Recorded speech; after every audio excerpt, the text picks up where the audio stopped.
Yeah, I'm honoured to speak on behalf of the UEL group today, who stand in solidarity with the people of Palestine. Like Sinn Féin in Ireland, we have supported the people of Palestine and their oppression by Israel long before October 23 and the genocide that followed. Ireland knows only too well about occupation, about partition and conflict. International solidarity is in our DNA. We also know the value of peace and how it can only be delivered to a genuinely inclusive process. The announcement of the ceasefire gave Palestine and the justice-loving people of the world real hope. But while genocide may have slowed down, there's still a genocide. The establishment of Donald Trump's so-called Board of Peace is about empire building. It is the most exclusive boys' club in history. The board has more to do with bolstering Trump's portfolio and ego than it has to do with establishing a genuine peace process. It's abhorrent that there is nobody representing Palestinians on the board. The basis for any peace process, as we in Ireland know, must have Palestinians at the very core.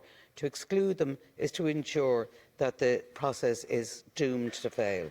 The situation on the ground in Palestine remains very serious. Since the supposed ceasefire, hundreds of people have been killed in Gaza, and attacks on Palestinian farmers by settlers in the West Bank continues.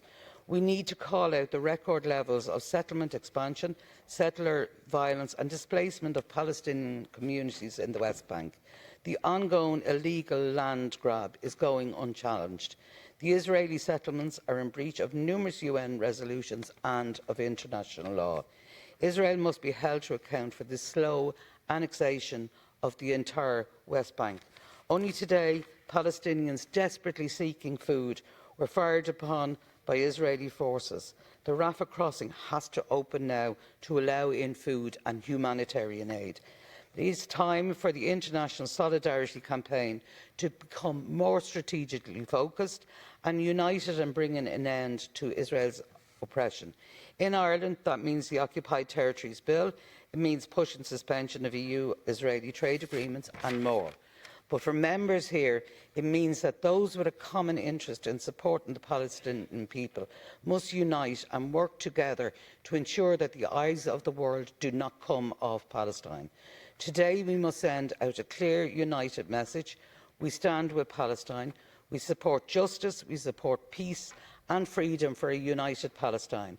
And we call on Europe to use its influence to ensure that there is a genuine, inclusive peace process supported and underpinned by the international community.